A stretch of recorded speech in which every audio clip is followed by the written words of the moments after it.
چند پارچه ویدیو اکال سر کار قاچاخ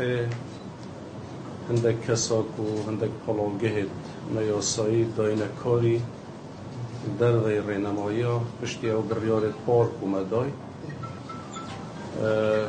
او پلاگه برای قطری هات بونه گلتن اجراعات پیویست هات بونه برگلتن گله کسی تو داینه دادگه ها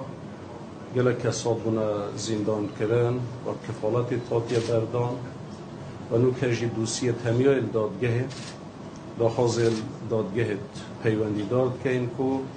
لذت با کیسادا بکن گونده ام اجراعات یاسایی در حق با کسادا ور بگیرین او کسید کو کار پیس کرنا جنگه راد بنو سلامتی یا حوالاتیت ما تخنت ما ترسینا بوی ما بسته ابرو ما کمبونه که انجام داد گل لاینت پیوندی داشت و همی او لاینت جبجه کار و هندک بریار موار گلتم گهشتنا ماده خواب یعنی نفته همه رنگا و گوهاستناوی و برناوی بو منطقه پیش سازی و کاش ممنوعه هر کسی که وی کاری را بید چه خدان کارگه بید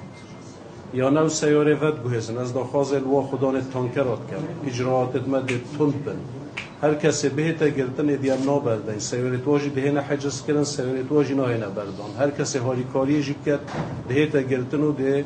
را دستی دادگاه ها هیتا کرن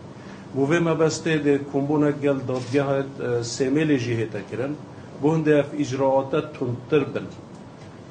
داخل همین لاینت پیوندی دار جید کن و اوه بریاره و اوه بریاره جدهینه جی بجی کرن بوه ما بسته ده گلک تند و تندتر هینه کرن او ریکارت امنیت به منطقه و او ده دست بکار بن هر کسی که اوی کاریجی بکرد یعنی پالاگه بدت شول طبعی پالاگه نینن او اجازه شوله که دیگه اجازه ویده تا صحب کرد دفره که اینه دادگه و ما بریار جیادای او جه که چه کارگه ده تا ازاله کرن بلدوزه را ده نیرین و ده تخت کن برای ده رجایت که این کس خودتوشی وی موضوعی نکرد کس ماده نفروشیده و کس بی ماده جی نوگوهزی صبحی نهیتن خدا نه تانکر بیشتر از فقیرم از اویدیم و این راگانده جی بچه مقابلات گل کن بیشتر فقیر و جاره و فقیر و جار مینن اوه جهره که بلاغت کن میلیون کامرو و تخنت مترسیه دار سلامتی و ملتی ما بو ما شمی تشتکی گرنگ تره بو ای که ام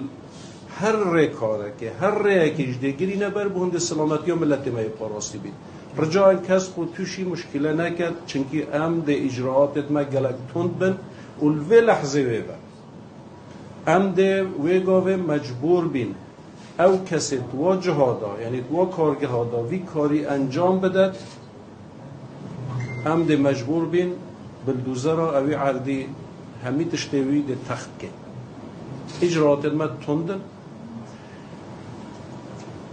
و دامو دزگه پیوندی دار جی اتحادی راست پاردن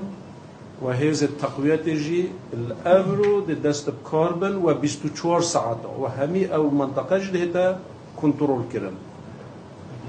هر خلال اکاب کلی تطویر دا اجراعات قانونی ده نوالگتن بس دوبارت کمه با داخل دادگه پیوندی دارد که اف بابت زور گرنگه زور هستیاره سلامتی و تندرستی و همی کمالگه ها پیوگیره دایه اجراعات ما وکو حکومت ده تند بن بس رجاء دادگه ها جید که اینکو اجراعات واجی دیف حجم و کارسه یعنی اوه ضرره بیتن یا کو او گهین نجینگه و گهین ملت ما زور سپاس اگه سوال کنید